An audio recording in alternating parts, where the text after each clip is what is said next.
Run to Old Navy right now to get up to 50% off the entire store. Plus, this Saturday only, don't miss this once-a-year event. Old Navy flip-flops are just $1. And for the first time ever, the first 50 people in line at each store will get a free pair. Hurry in Saturday for Old Navy's great flip-flop giveaway. Excludes clearance and gift cards. Valid 6/11 to 6/23. Flip-flop offer valid 6/20. In stores only. Limit 10 per customer. Legal residents of the 50 United States, D.C. and Puerto Rico, 16 and older. For details, visit a participating Old Navy store. Blog Talk Radio. Alpha Star Radio and DTM for having me. Well, it's an honor, and I have to say, Tony, I had you on my show last year at this time, and I think it was probably one of the last shows I did with Blog Talk. So I ended up going over to DTM after I had you on, and so my listening audience, I don't think has heard you yet and what you bring to the table and all the incredible things you've done. So it's also, likewise, for me, it's an honor to have you on. I consider you a really good friend and a real special person and a good person. And tell the audience a little bit about yourself, if you don't mind. Well, yeah, just like you've mentioned, and it's a curious thing because many people that know me, they call me Tony. Other people are just calling me Anthony right now, but throughout the time that we've been on the social media, many people have got to know me as Tony Wolfpaw. I was born in New York, and I lived in Mohawk Valley, in a place called Utica, with my mom's family. That they live with the Haudenosaunee. It's pretty much we lived on the East Coast, but coming from Fort Apache, that is another reservation that is in Arizona. I know that you mentioned before we went on air that you wanted to know the situation on San Carlos Reservation. Well, the San Carlos Reservation and Fort Apache reservations are very, very close to each other. And so that it's up in the areas of Arizona. Though, of course, I live here in West Texas. I visit the area, but I've not lived in that zone. Okay. I live in another highland desert area of India people. And for those of you that are listening to me for the first time, I'm also a radio host on Apache Radio Network, which is also called Unity Radio Network. That is from San Carlos Reservation in Arizona. So that's why people think, oh, man, you're like all over the place. But no, with today's technology, we're pretty much connected with each other like that, very simple. But as far as the ghost stories goes, and they say, where does the paranormal come into it? I'm always been interested in the paranormal because it has to do with spirits, and therefore I've had many types of experiences with the spirituality. I mean, being raised in a family that was with the Christianity roots, and then going back and being exposed to what is traditional roots, and then seeing other type of practices when I lived in the Caribbean.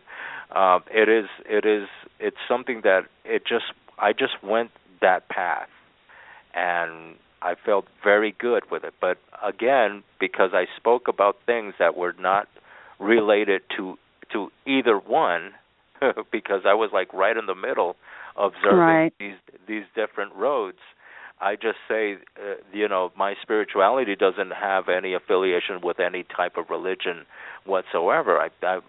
I'm a big observer of life in that part.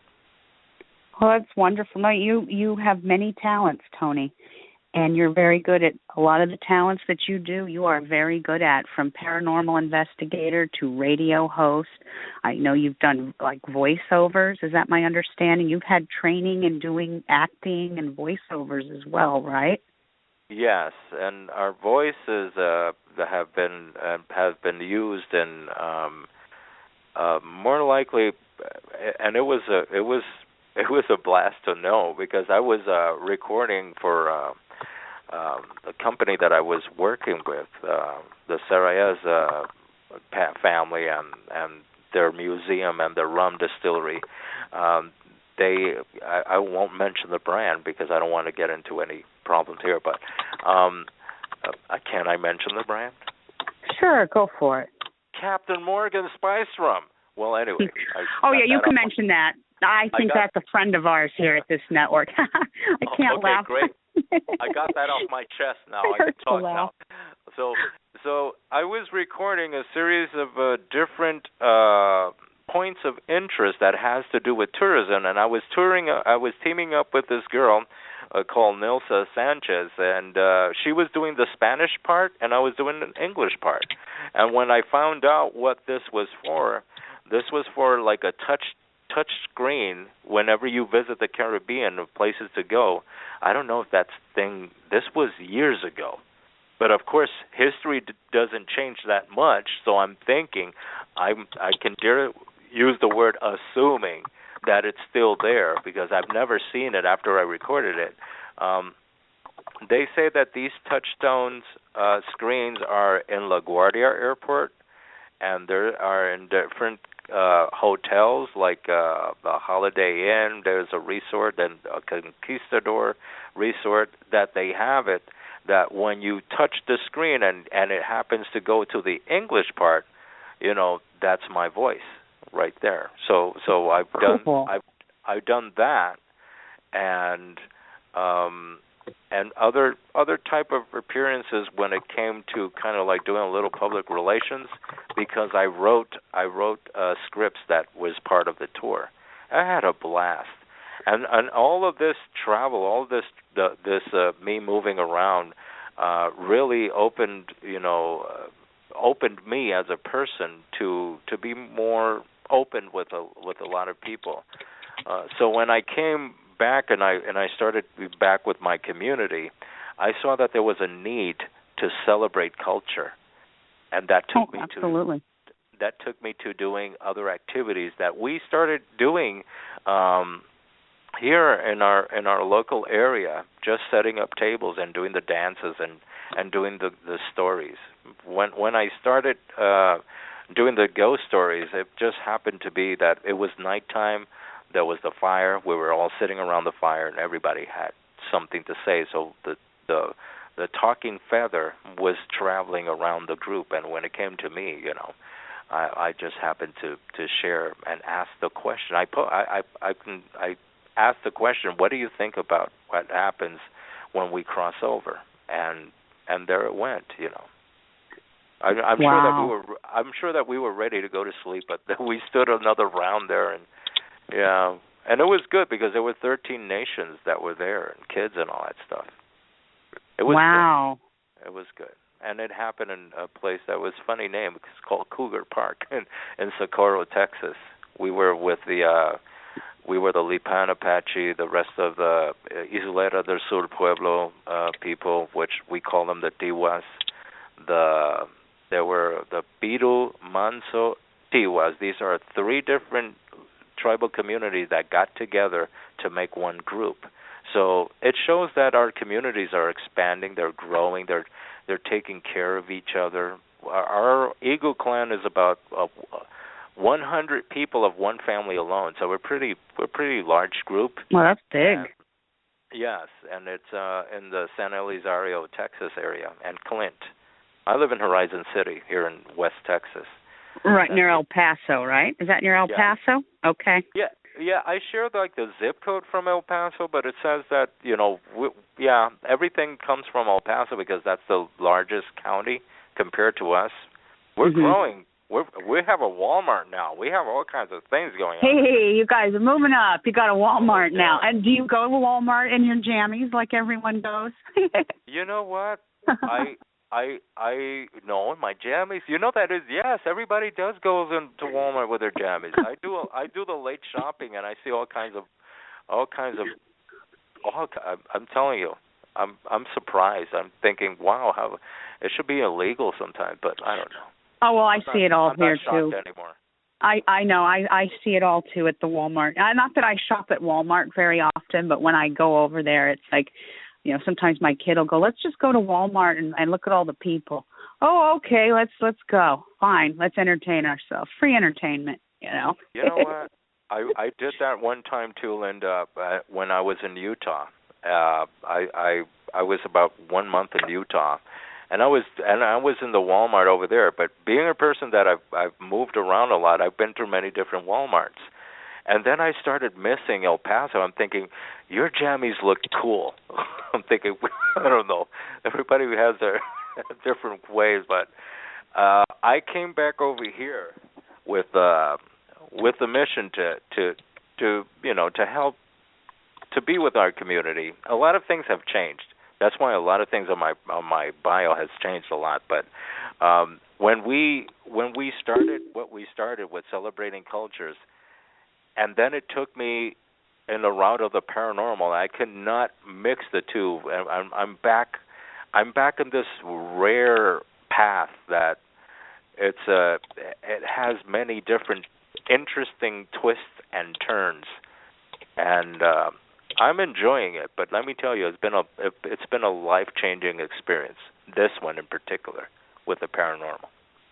Well, before we get into the paranormal, because I do want to talk to you about that, I want to talk about the Gadson Hotel and a few other things.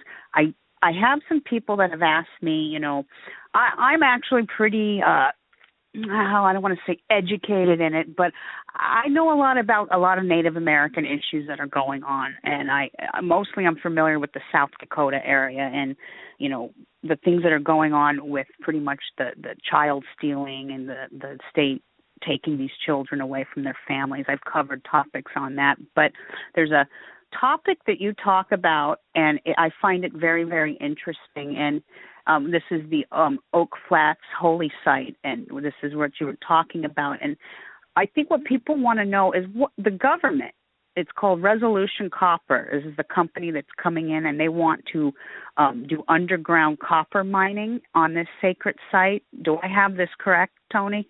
It's one of the this area is on the outskirts of the San Carlos Reservation. Okay. It's more closer to the San Carlos Reservation than it is to Fort Apache Reservation. Now, in this area, since it belongs to there's Rio Tonto is the one. This belongs to kind of like a national reserve area. It's federal grounds, but it does not belong to the San Carlos Reservation. What belongs to the San Carlos Reservation and to the rest of the Apache community, and this includes the Lipan Apache too, and the Jicarilla Apache, and the Mescalero Apache, and the White Mountain Apache. There are several groups of Apache communities that I want the people to understand that we don't all live in the same place, but we're around this region, around this area that has a lot of their stories have taken place in these areas like that, Superstitions Mountain and Oak Flats. Now, Oak Flats is rich with minerals, and it's rich with a lot of natural herbs, like people go over there to pick up yerba santa for their tea and all that stuff. These are medicinal plants. But in this area, making the study, is rich with the copper, and people, are interested in that. They found out that they can make and close $1 billion deal that will not benefit, that's the big part, it will not benefit us in the United States, or neither the indigenous community, but a certain private sector. And this is the company's called Resolution Copper, correct? Yeah, exactly. Okay. And therefore, a lot of these things have been done in closed doors because, and John McCain is someone that has his name has come up with as a big supporter of this. Oh, John McCain. Let me I got to interject this really quickly. John McCain has had his hands in a lot of BS, starting with several years ago, he was trying to take water rights away from one of the native nations in Arizona, from Peabody and Coal.